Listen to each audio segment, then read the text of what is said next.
नमस्कार दोस्तों, एक बार फिर आपका स्वागत है हमारे यूट्यूब चैनल में जिसका नाम है अकाउंटिंग नॉलेज। तो आज की इस वीडियो में हम आपको बताएंगे कि ITF-4 कैसे फाइल कर सकते हैं ऑनलाइन सिंपल वे में। ठीक है, अगर आप एक छोटे व्यापार हैं और आपका प्रोफेशनल है और आप एक ट्रांसपोर्टर हैं तो ITF-4 फिर सिर्फ आपके लिए ही है। बट चलिए मैं आपको ऑनलाइन सिखाता हूँ कैसे आप अपने ऑनलाइन रिटर्न फाइल कर सकते हैं। ठीक है, जैसे आप अपना डैशबोर्ड लॉगिन कर लेंगे, आपके सामने ऐसा डैशबोर्ड शो करेगा। उस डैशबोर्ड के अंदर जाना है, आपके सामने ऐसे टैब ओपन होंगे, उस टैब में आपने जाना है ई फाइलिंग पे। ई फाइल में जैसे आप जाएंगे, नीचे आपको शो करेगा इनकम टैक्स रिटर्न। उसमें आपने फॉर्म सिलेक्ट करना है इनकम टैक्स रिटर्न। जैसे आप सिलेक्ट करेंगे उसमें आएगा select assessment year. Select assessment year में आपने जो आप करंट ईयर की रिटर्न फाइल करना चाहते हैं तो उसमें आप सेलेक्ट कर लीजिए। जैसे 25-26 की रिटर्न फाइल करना चाहता हूँ। अब इसमें आपको शो करेगा ऑनलाइन या ऑफलाइन, तो हम ऑनलाइन करेंगे। जैसे हम ऑनलाइन क्लिक करेंगे, हम कंटिन्यू पे क्लिक करना है। जैसे आप कंटिन्यू पे क्लिक करेंगे, अपने नीचे स्टार्ट करना है, स्टार्ट न्यू फाइलिंग। ठीक है, न्यू फाइलिंग पे क्लिक करेंगे। उसमें आपसे स्टेटस पूछेगा, आपका क्या स्टेटस है आपका। तो मैं as a individual return file कर रहा हूँ, तो उसमें कंटिन्यू पे क्लिक करूँगा। उसमें फिर आपसे फॉर्म पूछेगा, फॉर्म 1 फाइल करेंगे, 4 फाइल करेंगे। हम इस केस में हमारा बिजनेस है और छोटा बिजनेस है तो हम ITF-4 लेंगे। 1 उनके लिए होता है जिनकी सैलरी होती है। सैलरी केस में आप सिर्फ सैलरी और हाउस प्रॉपर्टी से इनकम और आपके अदर सोर्स की इनकम होती है तो हम ITF-1 फाइल कर सकते हैं। अगर आपने ITF-1 की रिटर्न फाइल नहीं की देखी, अगर आपने ITF-1 कैसे फाइल करते हैं अगर वो देखना चाहते हैं तो मैं आपको लिंक में वीडियो डाल दूंगा, उसका वो भी देख सकते हैं आप। तो आप प्रोसीड विद ITF-4 पे क्लिक करेंगे। जैसे क्लिक करने के बाद आप ओके करेंगे, आप टॉप अप पढ़ लेना, उसमें ये लिखा हुआ है, ध्यान से पढ़ के उसको। लेट गेट स्टार्ट पे क्लिक करेंगे। जैसे स्टार्ट पे क्लिक करेंगे, आपके सामने रीज़न पूछेगा कि आप अपने ITF क्यों फाइल करना चाहते हैं। तो सबसे पहला होता है कि अगर आपकी टैक्सल जो रिजीम होती है उससे मान लो आप जो एग्जाम्प्ट होती है, मान लो ओल्ड टैक्स रिजीम में 2.5 लाख है और न्यू में 3 लाख है। तो उस केस में अगर आपकी साल में इनकम उससे ज़्यादा आती है तो आप उसको taxable income for more than basic exemption से आप क्लिक कर सकते हैं। नहीं तो आप अदर सोर्स करके आप कंटिन्यू पे क्लिक करें। जैसे आप कंटिन्यू पे क्लिक करेंगे, आपके सामने ऐसा ऑप्शन शो करेगा। इसमें ये लिखा हुआ है कि जो कुछ फाइलें वो AS और TIS रिपोर्ट से ऑटोफिल हैं, तो उसको आप कर ले वेरीफाई कर लें। उसके बाद आपको कंटिन्यू पे क्लिक करें। अब आपको TIS AS पता होना चाहिए कि क्या होता है। अगर नहीं पता तो आप गूगल पर सर्च कर लें, क्योंकि आजकल मैंडेटरी हो चुका है। उस पर आप क्लिक करेंगे, उसके सामने आपके सामने ऐसे टैब शो करेंगे। कुछ टैब आपको अनहाइड दिख रहे होंगे और एक ऊपर जो होगा ये आपको दिख रहा होगा एडिट के लिए।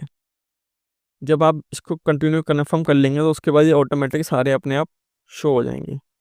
तो पहले आपसे पूछता आपकी general information, personal information like आपका एड्रेस, आपका नाम, पता, सब कुछ तो मांगता है, बैंक की डिटेल। तो जैसे आप इस पर क्लिक करेंगे तो आपने सबसे पहले आपको ऊपर नाम आएगा। मैंने ये चीज़ें हाइड कर रखी हैं क्योंकि मेरी पर्सनल चीज़ें हैं इसलिए। आपका नाम, पैन नंबर, आपका आधार नंबर, डेट ऑफ बर्थ, आपका नीचे एड्रेस। ठीक है, मेल ID, फ़ोन नंबर। कुछ आपका गलत है तो उसको आप चेंज कर सकते हैं। फिर जैसे आप नीचे जाएंगे आपसे पूछेगा नेचर ऑफ़ एम्प्लॉयमेंट। तो नेचर ऑफ़ एम्प्लॉयमेंट में आप अगर अदर ही सेलेक्ट करें, अगर आपका कुछ गवर्नमेंट से या किसी और क्या आप एम्प्लॉयमेंट है तो आप उस पर कुछ और लेके आप कर सकते हैं। अब आपसे सेक्शन पूछेगा तो फाइलिंग सेक्शन ऑटोमेटिकली 139(1) ऑटोमेटिकली होगा। अगर आप कोई रिटर्न फाइल कर देते हैं और उसको रिवाइज करते हैं तो उस केस में आपको 194(5) सेलेक्ट करना होता है। ठीक है, अगर आप रिटर्न टाइमली फाइल नहीं करते जो ड्यू डेट होती है गवर्नमेंट की, फिर आपको 139(4) लेना होता है। उसके बाद नीचे जाना है, अपने आपने अगर कोई ये आपका रिप्रेजेंटेटिव फाइल करा तो उस केस में देख लीजिए। और फिर अपना बैंक देखना है। बैंक, जो आपका बैंक अकाउंट है वो वैलिडेट होना चाहिए। हमारे केस में बैंक अकाउंट वैलिडेट है और उसको हम नॉमिनेट फॉर रिफंड पे क्लिक करेंगे। उसके बाद हम कंटिन्यू पे क्लिक करेंगे। अगर आपकी सारी चीज़ें ठीक है तो ये कन्फर्म हो जाएगा। हमारे केस में अभी कुछ एक चीज़ हो रही है। कंटिन्यू पे क्लिक करेंगे। जैसे कंटिन्यू पे क्लिक करेंगे आपके सामने ऐसा ऑप्शन शो करेगा। ठीक है, जैसे में आप कंफर्म, यहाँ पर कंफर्म लिखा हुआ आ गया है। कंफर्म होने के बाद आपके लिए दूसरा टैब ऑटोमेटिकली ओपन हो जाता है। तो ग्रॉस टोटल इनकम पूछेगा आपसे, इसमें आपने जो टोटल इनकम होती है वो आपने डालना होता है। जिसके B1 income from business, B2 income from salary, ठीक है, B3 income from house property, ठीक है, B4 income from other sources. ठीक है, इसमें यही 4 इनकम ही आप शो कर सकते हैं ITF-4 में। ठीक है, और उसके अलावा कोई आप उसमें इनकम शो नहीं कर सकते। ठीक, तो हम जैसे कि मान लीजिए हम इनकम फॉर बिजनेस में, हमारे केस में हमारा वही, हम उसी एग्जांपल के साथ चलते हैं। हमारा कैनारा था इसका, हम मान लो 15 लाख की हमारी ये हमारा, इसमें इसमें आपने एक जो होता है अपना बिजनेस कोड भी आपको सेलेक्ट करना होता है। अगर आपको अपना बिजनेस कोड नहीं पता हो तो आप उसको सेलेक्ट करें यहाँ पर ऐड करके। ठीक है, ये हमें बिजनेस कोड आपको, जैसे मेरे केस में मैंने wholesale other other other product का रखा है, उसमें हम जाएंगे। अब इसमें आप पूछता है कि आप अगर आप, इसमें 3 केस होते हैं, any other mode other than B, एक रिसिप्ट इन कैश, मान लिया आपका सारा बिजनेस कैश में तो आप कैश में डालिए। एक होता है चेक पे, अगर आप सारा केस आपका ऑनलाइन है तो आप ऑनलाइन ले सकते हैं। तो ऑनलाइन के केस में एक बेनिफिट होता है कि आप अपना इनकम का सिर्फ 6% शो कर सकते हैं। अगर आपका कैश हो तो आपको 8% शो करना होगा। तो मान लीजिए हमारा सिर्फ कैश कैश में तो हम 5 लाख रुपये 15 लाख रुपये लेते हैं। ठीक है, 15 लाख हमने ले लिया। अब उसका ऊपर शो करता है 6% और 8%, हम 8% वाली कैटेगरी में डालेंगे 1,20,000। ठीक, जैसे हम डालेंगे 1,20,000 हमारे यहाँ पर शो करेगा 44 AD के अंदर। ठीक है, 44 AD के अंदर, 44 AD करने के बाद हम हमें present income tax professional 44 AD है।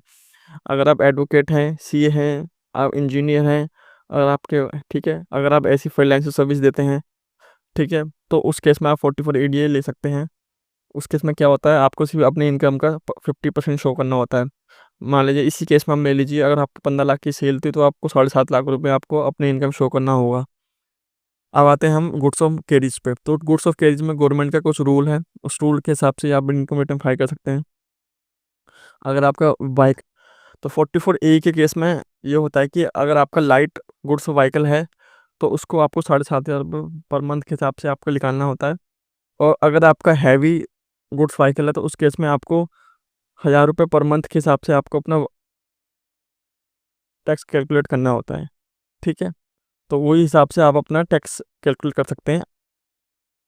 तो वो आप अपना चेक कर लीजिए किस हिसाब से, अगर आप ट्रांसपोर्ट में काम करते हैं तो आप उस केस में आप कर सकते हैं। इसको हमारे केस में कुछ नहीं, हम सेव टू कंटिन्यू पे क्लिक करेंगे। अब आप आ जाइए इनकम फ्रॉम सैलरी। अगर आपका सैलरी की इनकम है तो आप सैलरी की इनकम भी इसमें शो कर सकते हैं ईजिली।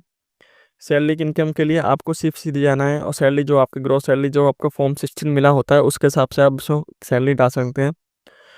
ठीक है, उसमें फॉर्म 60 के अंदर सब कुछ लिखा होता है कौन कौन सी सैलरी डालनी होती है। अगर आपका फॉर्म 16 नहीं मिलता है तो आप अपने मंथली के हिसाब से आप टोटल इंटू 12 करिए। मान लीजिए अगर आपको सैलरी 30,000 रुपये मिलती है तो आप साल के 3,60,000 रुपये हो गए आपके, तो 3,60,000 रुपये आप इस पर क्लिक कर दीजिए। जैसे आप 3,60,000 क्लिक करेंगे उसमें आपको सही से आ जाएगा, उस पर आप कंटिन्यू में क्लिक करने के बाद आपको 75,000 की डिडक्शन मिल जाएगी, जो कि न्यू टैक्स रेजिम में इस बार गवर्नमेंट ने अप्लाई कर दिया।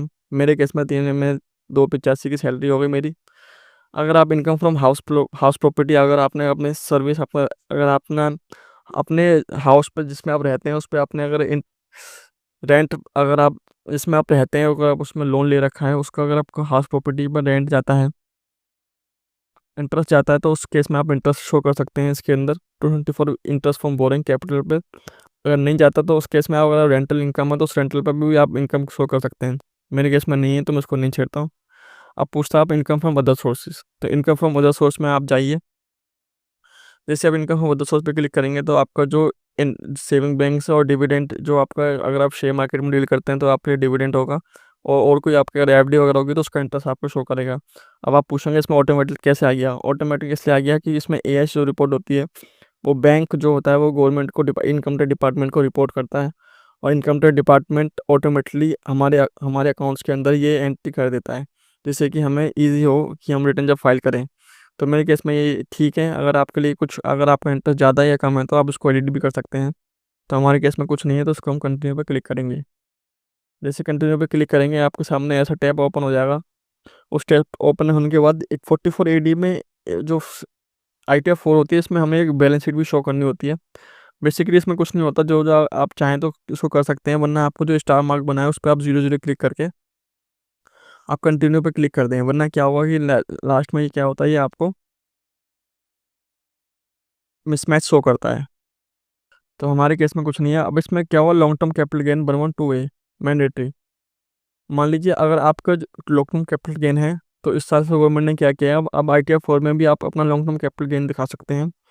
अब लॉन्ग टर्म कैपिटल गेन क्या होता है उसके बारे में हम बात करेंगे। तो लॉन्ग टर्म कैपिटल गेन वो होता है जो आप अगर 1 साल से ज़्यादा आप किसी शेयर को होल्ड करते हैं तो उस केस में आपको लॉन्ग टर्म कैपिटल गेन होता है।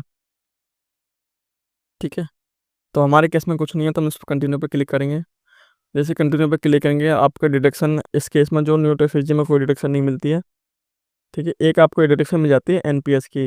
अगर आप नेशनल पेंशन स्कीम में अगर आप अपना पैसा कंट्रीब्यूट करते हैं या आपका डिडक्ट होता है, तो आप एनपीएस का इसमें डिडक्शन ले सकते हैं न्यू टैक्स रेजिम में। ओल्ड टैक्स रेजिम में आपको सारी डिडक्शन मिलेंगी, ठीक है, लेकिन उसमें 7 लाख तक एग्जाम तो नहीं होगा, उसमें 5 लाख तक ही होगा। अब आप चेक कर लीजिए टैक्स पेड कितना है आपका। अगर आपका कोई टैक्स पेबल बनता है तो ठीक है, अब इसमें टीडीएस की डिटेल जो होती है वो डालनी होती है। अगर आपका सैलरी पर टीडीएस कटा है तो आप इसके अंदर आप चेक करिए। अगर अदर देन टीडीएस सैलरी है तो आप इसमें चेक करके आप इसको रिटर्न दे सकते हैं। हमारे केस में कुछ नहीं है, हमारा टीडीएस कोई डिडक्ट हुआ ही नहीं है, तो हम उसको कन्फर्म पे क्लिक करेंगे। जैसे आप कन्फर्म पे क्लिक करेंगे, आपको टैक्स लायबिलिटी चेक करनी होती है। टैक्स लायबिलिटी चेक करने के लिए आपकी जो ग्रॉस टोटल इनकम होगी ऑटोमेटिक शो कर जाएगी। हमारे केस में 4,08,452 रुपये हैं। उसके बाद जो जो चीज़ें आप चेक कर लीजिए, रिबेट आपको जो कि 7 लाख तक एग्जाम्प्ट है, तो हमारे केस में जो रिबेट दिए गवर्नमेंट ने वो 5,423 रुपये दिए। अगर 7 लाख से ऊपर होती तो हमारा टैक्स बनता। इस केस में कुछ नहीं है, तो कंटिन्यू पे क्लिक करेंगे आप एक बार कन्फर्म को अपना पूरा फॉर्म चेक करें। जैसे आप चेक कर लेंगे, आपको सबके बाद सारा कन्फर्म लिखा हुआ आएगा। प्रोसीड टू वेरिफिकेशन पे क्लिक करेंगे। प्रोसीड टू वेरिफिकेशन में क्लिक करने के बाद आपके सारे फॉर्म में जो होंगी, जो जो डिटेल आपने फिल करी है। इस केस में कह रहा है कि सैलरी आपको 2,50,000 है, आपकी अदर अदर बिजनेस इनकम 1,20,000 है, अदर आपके अदर सोर्स की इनकम 3,452 रुपये है। अगर आपकी कोई और सी इनकम होती तो वो भी यहाँ पर शो कर देगा। हमारी हाउस प्रॉपर्टी की इनकम 0 है, तो यहाँ पर 0 शो कर रहा है। तो जैसे ही आप सब चीज़ें जैसे आप सारा फॉर्म चेक कर लेंगे, उसके बाद आपने सबमिट टू पे क्लिक करना है। उसके बाद सबमिट क्लिक करने के बाद आपने यहाँ पर चेक बॉक्स पे क्लिक करना है। चेक बॉक्स क्लिक करने के बाद आपने यहाँ पर प्रोसीड टू वैलिडेशन पे क्लिक करेंगे। जैसे आप प्रोसीड टू वैलिडेशन पे क्लिक करेंगे, आपका अगर आपकी सारी डिटेल ठीक होंगी तो उसमें आपको फिर प्रोसीड टू वेरीफाई करके आप आधार कार्ड से आप ओटीपी लेके आप रिटर्न फाइल कर सकते हैं। तो इस तरह से आप इनकम टैक्स की ITR-4 फाइल कर सकते हैं, वो भी ईजी वे में। अगर आप चाहते हैं कि आपकी ITR-4 फाइल एक प्रोफेशनल तरीके से फाइल हो, तो आप हमसे संपर्क कर सकते हैं हमारे दिए गए नंबर पे। ये हमारा नंबर है, इस पे आप कॉल करें या आप इस पे मैसेज भी कर सकते हैं, व्हाट्सअप कर सकते हैं, अगर आपको ITR-4 फाइल कर सकती है।